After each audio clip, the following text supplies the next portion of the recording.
Hello friends, indirect speech ना आ session ની અંદર આપણે ઇનડાયરેક્ટ સ્પીચ નો જે આગળનો ભાગ છે અગાઉના ભાગમાં આપણે રિપોર્ટિંગ વર્બ, વર્તમાનકાળ, રિપોર્ટિંગ વર્બ ભૂતકાળ અને એની સાથે એસર્ટિવ વાક્ય એટલે કે વિધાન વાક્યોની ચર્ચા કરી ચૂક્યા છે. આજના સેશનની અંદર આપણે ઇન્ટરોગેટિવ સેન્ટેન્સીસની ચર્ચા કરી રહ્યા છીએ. Interrogative sentences. હવે આપણે સ્વાભાવિક છે કે ઇન્ટ્રોગેટિવ સેન્ટેન્સીસ એટલે શું? તો ઇન્ટ્રોગેટિવ નો અર્થ આપણે એવું કહી શકીએ કે પ્રશ્નાર્થ વાક્ય. પ્રશ્નાર્થ વાક્ય જ્યારે આપણે 9મા ધોરણમાં શીખ્યા અથવા તો 5, 6, 7, 8માં પણ આપણે વસ્તુ થોડીક શીખ્યા છે તો ખબર છે કે આપણે પ્રશ્નાર્થ વાક્યો બે પ્રકારના જોવા મળે છે. એક પ્રથમ પ્રશ્નાર્થ વાક્ય છે ક્વેશ્ચન વિથ WH1 એટલે કે WH શબ્દ સાથેના જે પ્રશ્નાર્થ વાક્યો છે. WH શબ્દ સાથેના શબ્દ વાક્યો કયા? તો અગાઉ આપણે ચર્ચા કરી ચૂક્યા છે કે who, whom, whose, where, when, why આ બધા જે શબ્દો કે જેનો પ્રથમ બે અક્ષર WH જોવા મળે છે એવા શબ્દથી શરૂ થતા જે વાક્યો છે એને આપણે WH વાળા ક્વેશ્ચન કહીએ છીએ. અને એ સિવાય બીજા વાક્યો કે જેની શરૂઆત ક્રિયાપદ am, is, are, was, were, can, સહાયકારક ક્રિયાપદો can, may, do, does, did આવા બધા શબ્દોથી જો શરૂઆત થતી હોય તો એ પ્રકારના વાક્યોને આપણે WH વિથઆઉટ ના એટલે કે WH વગરના કહીએ છીએ. ટૂંકમાં આપણે બે બાબત ધ્યાનમાં રાખવાની છે કે જ્યારે ઇનડાયરેક્ટ રચના શીખવા આપણે પ્રયાસ કરીએ છીએ ત્યારે પ્રશ્નાર્થ વાક્યો આવે તો સૌપ્રથમ બે વસ્તુ આપણે ધ્યાનમાં લેવાની.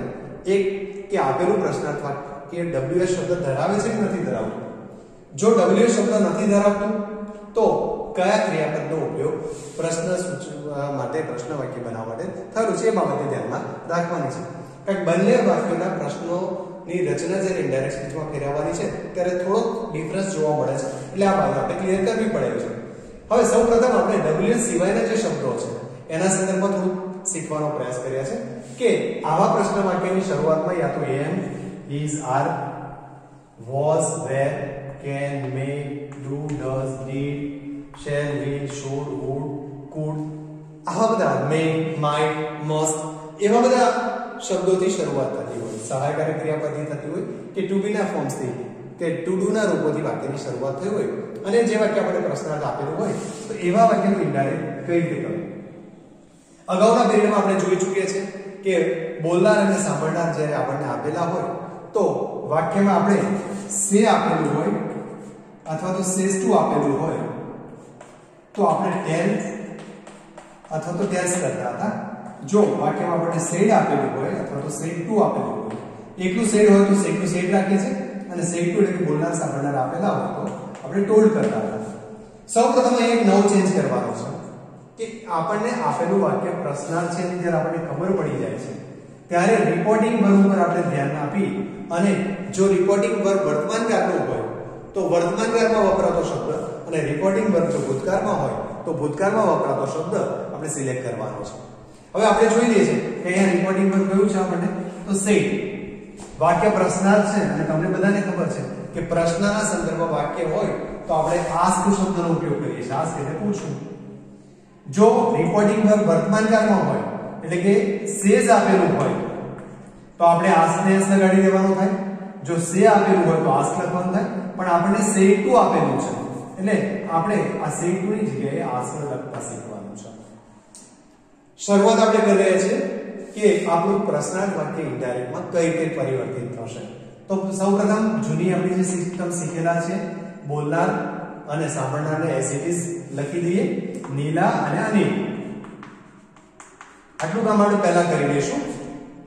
સેડ ટુ ના બદલે અત્યાર સુધી આપણે સાદા વાક્યમાં ટોલ્ડ લખ્યું હતું, પ્રશ્નાર્થ વાક્યમાં આપણે આસ્ક લખીશું.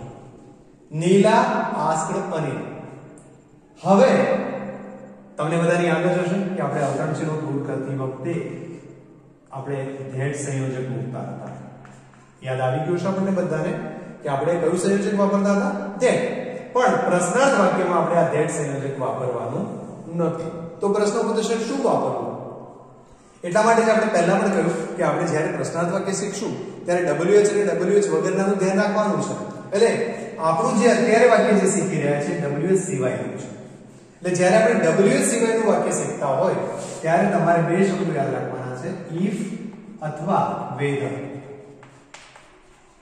if અથવા whether આ બે સંયોજકોને તમારે યાદ રાખવાના છે. એટલે કે WH સિવાયના પ્રશ્ન વાક્યમાં યા તો if નો ઉપયોગ થશે અથવા તો whether નો ઉપયોગ થશે. આપણે અહીંયા if નો ઉપયોગ કરીએ છીએ. તમે whether નો ઉપયોગ પણ કરી શકો એમ છો. નીલા asked Anil if. હવે મહત્વનું કાર્ય છે કે આપણું જે પ્રશ્નાર્થ વાક્ય છે ને, આ પ્રશ્નાર્થ વાક્યને આપણે સાદા વાક્યમાં ફેરવવું પડે છે. હવે સાદા વાક્યમાં ફેરવવું તો શું કરીએ? તો જ્યારે આપણે simple present tense, simple past tense શીખ્યા ત્યારે I like નું do I like, she likes નું does she like, આવા પ્રશ્નાર્થ વાક્યો બનાવતા શીખવાડ્યા હતા. I am a teacher નું am I a teacher, you are a student, are you a student, આવા પ્રશ્નાર્થ વાક્યો બનાવતા હતા. Is this a table, this is a table. આપણે વાક્ય ચેન્જ કર્યું. અહીંયા જો આ is અને this નો વાક્યક્રમ ચેન્જ કરવાનો છે. તો સૌપ્રથમ તમારે અહીંયા લખવું પડશે this is your pen. આપણું વાક્ય પૂર્ણ થયેલું નથી, ધ્યાન રાખજો. હજુ આપણે ચેન્જ કરવાના છે. નીલા asked Anil if. ફક્ત વાક્યમાં કર્તા ક્રિયાપદના જે is આગળ લાવેલા હતા એને પાછળ લઈ ગયા છે, this ને આગળ લાવી અને વાક્ય જે પ્રશ્નાર્થ હતું એ પ્રશ્નાર્થ ચિહ્નને દૂર કર્યું છે. હજુ આપણું જે એસર્ટિવ વાક્યમાં જે ફેરફાર કરતા હતા એ તો બાકી છે. હવે જુઓ કે તમારું વાક્ય સાદું વાક્ય બની ગયું છે. જે વાક્ય આપણે શરૂઆતમાં પહેલા બે લેક્ચરમાં શીખ્યા છે એ પ્રકારનું વાક્ય બની ગયું છે. નીલા asked Anil if this is your pen. હવે આ this જે આપેલું છે, ગયા પેરેગ્રાફમાં આપણે એ સૂચના આપેલી છે કે સમીપતા દર્શક શબ્દોના બદલે દૂર સૂચકતા હોય એવા શબ્દો લખવાના છે. એટલે કે અહીંયા તમારે આ this ના બદલે that લખવાનું થશે. નીલા asked Anil if that. હજુ ક્રિયાપદનો ફેરફાર બાકી છે. રિપોર્ટિંગ પર પાસ્ટ ટેન્સ માં છે તો અહીંયા to be નું રૂપ is આપ્યું હોય તો તમને અગાઉના પેરેગ્રાફમાં કહ્યું છે કે is ના બદલે આપણે શું લખવું પડે? was. Neela asked Anil if that was. હજુ આ your સર્વનામ બદલવાનું બાકી છે કારણ કે આપણે અગાઉના પેરેગ્રાફમાં શીખ્યા છે કે વાક્યની અંદર I ના રૂપો કે Y ના રૂપો આવતા હોય તો I ના રૂપો બોલનાર પ્રમાણે અને Y ના રૂપો સાંભળનાર પ્રમાણે ફેરફાર થાય છે. સાંભળનાર કોણ છે? અનિલ. તો અનિલ ના રૂપો કયા? he અને his. બરાબર ને?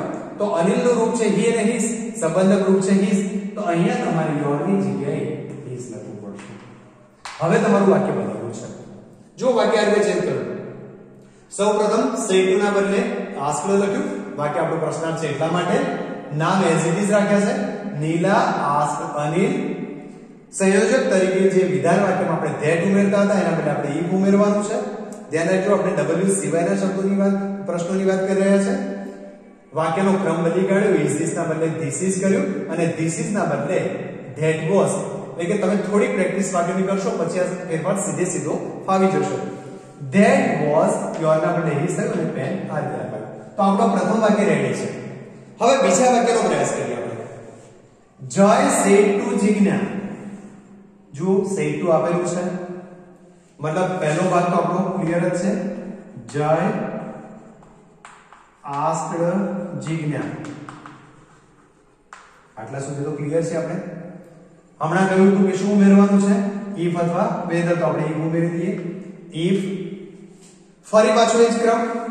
અહીંયા આપણને may I આપેલું છે ને તો આ may I ના બદલે આપણે I may લખી દઈએ તો શું બને વાક્ય? તો જો વાક્ય આ રીતે બનશે. may I take your notebook for a while. તમે આનો ક્રમ બદલશો એટલે વાક્ય આવું બનશે.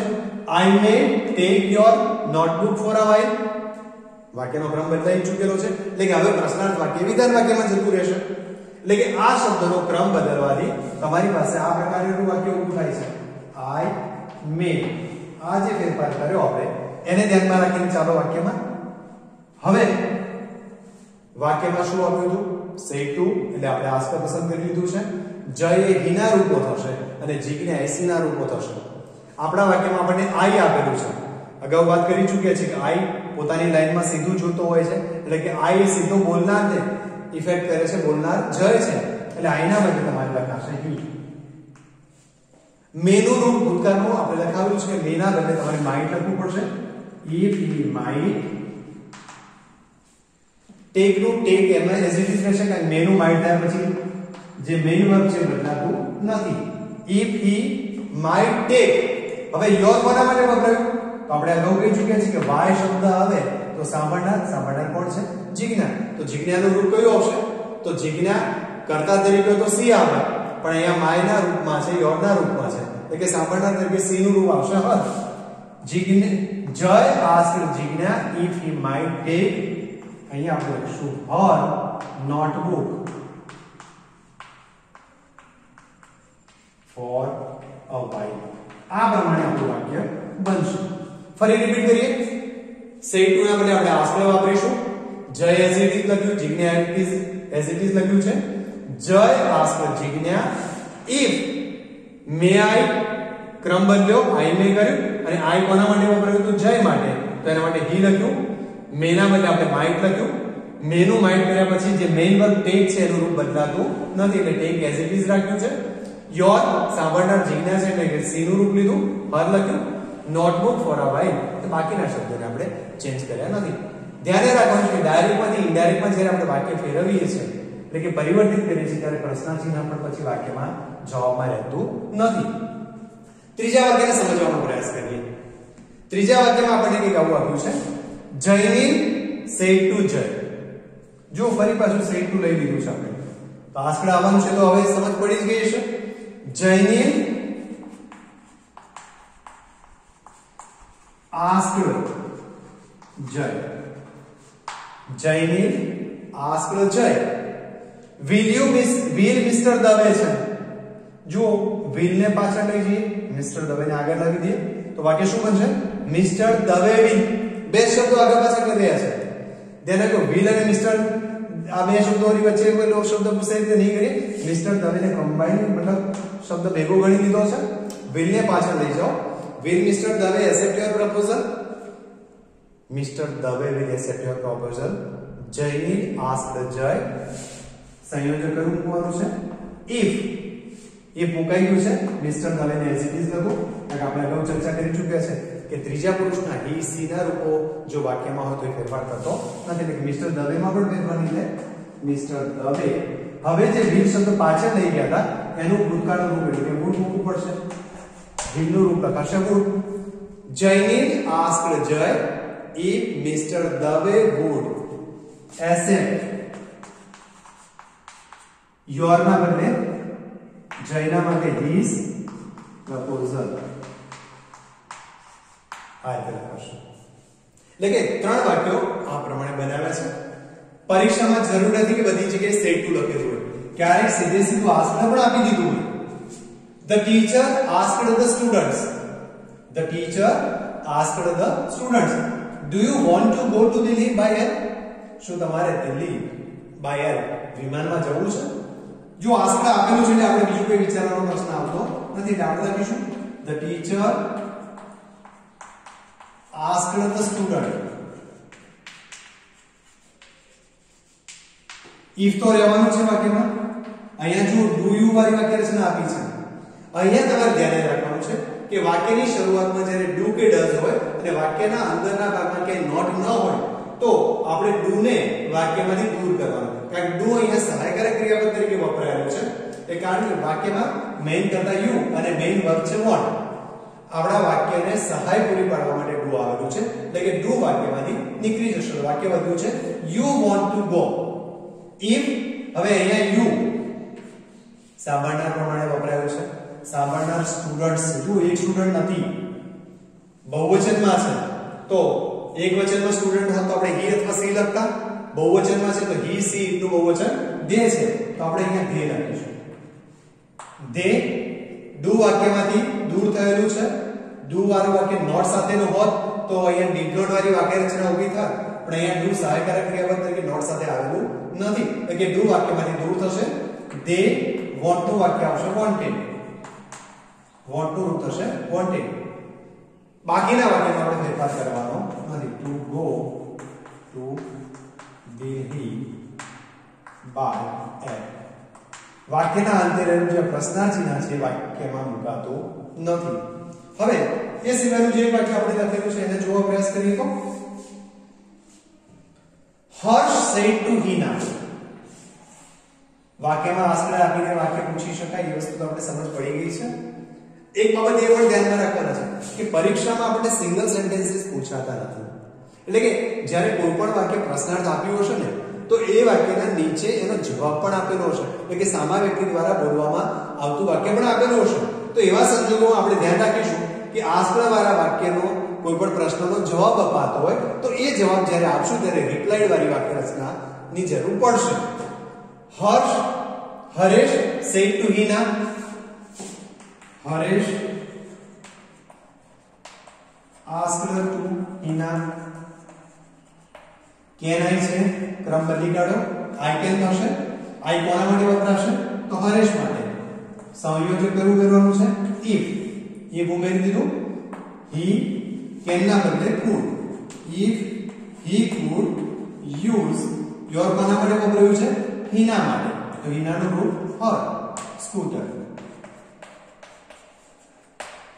અહીંયા આપણે 5 વાક્યો થકી એક બાબત શીખવાનો પ્રયાસ કર્યો છે કે WH સિવાયના જો પ્રશ્ન વાક્યો હોય એટલે કે વાક્યની શરૂઆતમાં એમ આપ્યું હોય, આપણને ખબર છે કે એમ વાળા વાક્યમાં એમઆઈ લખેલું મોટા ભાગે જોવા મળશે.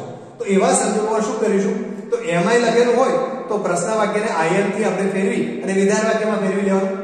is he is she આ પ્રકારે હોય તો is he ના બદલે she is he is ફેરફાર કરો. are you હોય are they હોય are we હોય તો are we ના બદલે we are they are you are we change કરો. સેમ વસ્તુ was માં was I was he was she હોય તો she was he was I was આ પ્રમાણે ફેરફાર કરો. જો વાક્યની શરૂઆતમાં do કે does સહાયકારક ક્રિયાપદ તરીકે આપેલા હોય તો એ વાક્યમાંથી નીકળી જશે અને બાકીના જે શબ્દો છે ત્યાંથી વાક્યની શરૂઆત થશે. પણ જો વાક્ય નોટ ધરાવતું હશે તો આ શબ્દો ડીડ નોટ માં પરિવર્તિત થશે.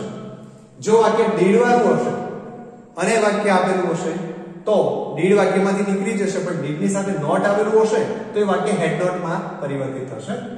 વાક્યની શરૂઆતમાં શેલ વિલ શુડ વુડ આપેલા હોય તો એને કર્તાની આગળ આપેલા છે અને કર્તાની પાછળ લઈ જાઓ તો વિધાન વાક્ય બને. અને પછી જે પ્રમાણેની રચના આપણે પ્રથમ બે લેક્ચરમાં શીખ્યા હતા કે વિધાન વાક્યોને ઇનડાયરેક્ટમાં કેવી રીતે ફેરવાય એ તમે કરો તો આ પ્રશ્નાર્થ વાક્યોને તમે ઇનડાયરેક્ટમાં ફેરવી શકશો.